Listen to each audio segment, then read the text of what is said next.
ప్రభునందు నాకు అత్యంత ప్రియమైనటువంటి వారులారా, మన ప్రభువును రక్షకుడైనటువంటి యేసుక్రీస్తు వారి యొక్క శుభనామములో మీ అందరికీ నా హృదయపూర్వకమైన శుభములు వందనములు తెలియజేస్తున్నాను.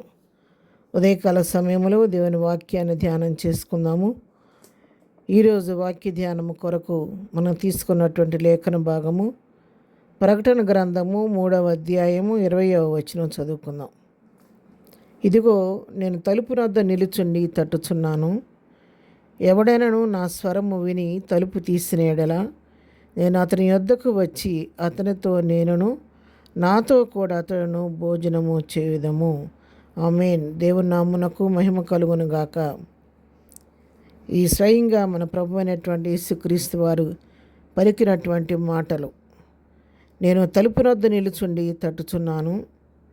ఎవరైతే నా స్వరం విని తలుపు తీస్తారో ఆ తలుపు తీసినప్పుడు నేను వారిలోనికి ప్రవేశించి వారితో కూడా నేనును నాతో కూడా అతడును కలిసి భోజనం చేస్తాము అనే సత్యాన్ని ఇక్కడ భక్తుడు దేవుడు మనకు తెలియచేస్తూ ఉన్నాడు. ఇది ఎవరిని గురించి రాయబడిన మాట అంటే ప్రతి వ్యక్తిని గురించి రాయబడినటువంటి మాట. జీవం కలిగిన ప్రతి ఒక్క వ్యక్తిని గురించి రాయబడినటువంటి మాటది.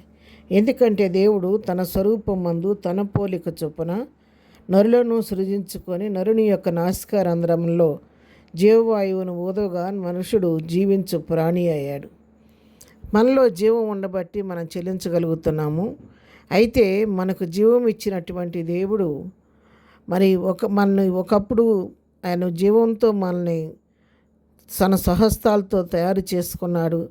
తన పోలికలో మనం రూపించుకున్నాడు. అయితే ఈ రక్తమాంసాల్లో ఉన్నటువంటి మానవుడు ఆజ్ఞాతిక్రమమే పాపం మన దేవుని వాక్యం సెలవిచ్చినట్లుగా ఆజ్ఞను అతిక్రమించటం వలన పాపంలో పడిపోయాడు. పాపం వలన వచ్చు జీతము మరణము. అయితే పాపానికి పశ్చాత్తాపం కలగాలి అంటే పరిశుద్ధుని యొక్క రక్తం చిందించబడితేనే కానీ పాపానికి క్షమాపణ లేదు. పరిశుద్ధుడు, నిర్దోషి, పవిత్రుడైనటువంటి మన ప్రభు స్వయంగా తానే తండ్రితో కూడా ఉన్నట్టు విడిచిపెట్టకూడని భాగ్యాన్ని ఎంచుకొనకుండా ఈ లోకానికి వచ్చి నీ కొరకు నా కొరకు సిలువుపైన బలియాగమై చివరి రక్త బిందు వరకు నీ కొరకు నా కొరకు కార్చి ఆయన పునరుద్ధరణుడే తిరిగి తండ్రి యొద్దకు వెళ్ళాడు. వెళ్ళిన ప్రభు ఎవరైతే నా రక్తంలో కడగబడతారో వారిని క్షమించి వారితో కూడా కలిసి నేను భోజనం చేయాలని ఆశపడుతున్నాడు. తన తండ్రి ఇంట్లో వారికి స్థానం కల్పించాలని తనతో పాటు వారిని కూర్చుండబెట్టుకోవాలని ప్రభు ఆశపడుతూ ఉన్నాడు. ఆయన ఆశపడుతూ ఒకప్పుడు బలియాగం చేసి వెళ్ళాడు. మళ్ళా పరిశుద్ధాత్మ రూపంలో ప్రతినిత్యము వచ్చి ప్రతి వ్యక్తి యొక్క హృదయపు తలుపును ఆయన తట్టుచున్నాడు. ఎవరైతే ఆయన పిలుపుని విని ఆయన స్వరాన్ని విని తలుపు తీస్తారో వారి హృదయంలోనికి ప్రభు ప్రవేశించి వారి హృదయాల్ని కడిగి పవిత్రపరిచి వారితో కూడా కలిసి ఆయన నివాసం చేస్తాడు. వారితో కలిసి నేను భోజనం చేస్తానని చెప్పి ఇక్కడ వాక్యం సెలవిస్తుంది. కింద భాగం కూడా చూస్తే నేను జయించి నా తండ్రితో కూడా ఆయన సింహాసనం కూర్చుని ఉన్న ప్రకారము జయించువానని నాతో కూడా నా సింహాసనం మందు కూర్చుండనిచ్చేదను. చూసారా, ఎవరైతే ఆయన అంగీకరించి ఆయన హృదయంలో చోటిస్తారో వారిని తన సొత్తుగా తన జనాంగంగా చేసుకొని వారితో కలిసి భోజనం చేయటం మాత్రమే కాదు, తనతో పాటు తన తండ్రి దగ్గర తనతో పాటు తన సింహాసనం మీద కూర్చుండి పెట్టుకుని ఆధిక్యత ఇస్తానని ప్రభు చెప్తున్నాడు. అందుకే యోహాను సువార్త 14వ అధ్యాయంలో వాక్యం సెలవిస్తుంది, యేసు నేనే మార్గమును సత్యమును జీవమునని చెప్పాడు.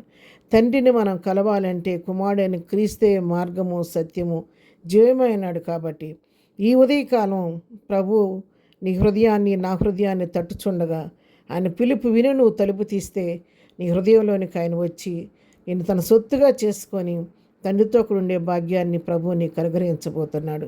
హృదయమనడి తలుపు నొద్ద యేసునాథుండు అనే పాట మనం పాడుతూ ఉంటాం కదా.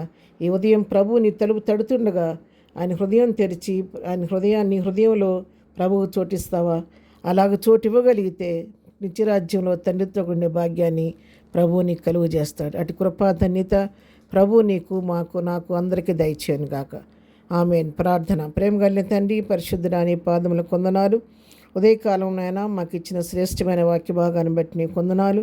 అవును నాయన, నిత్యం మా తలుపును తట్టుచుండగా మీ స్వరం విని తలుపు తీసి నేను మా హృదయంలోకి చేర్చుకొని నీ బిడ్డగా జీవించే కృప నాకు మాకందరికీ దయచేయండి. ఇంకా రక్షణ లేని వారికి రక్షణ దయచేయండి. నీ స్వరం వినని వారికి వినే చెవులు దయచేయండి. ఈ దినం మే చేయ పనిపాట్లో తోడుగుండండి. వెళుతున్న మార్గాల్లో కాపుదలు దయచేయండి. ఈ దినం బర్త్డే మ్యారేజ్ జరుపుకున్న బిడ్డలను దీవించి ఆశీర్దించమని, ప్రతి వారి అవసరక్కని నామంలో తీర్చమని యేసునామంలో ప్రార్థించడిగి పొందుకొని ఉన్నాము తండ్రి. ఆమెన్. ప్రభు కృప సదాకాలము మనందరికీ తోడయుండి నడిపించనుగాక. ఆమెన్.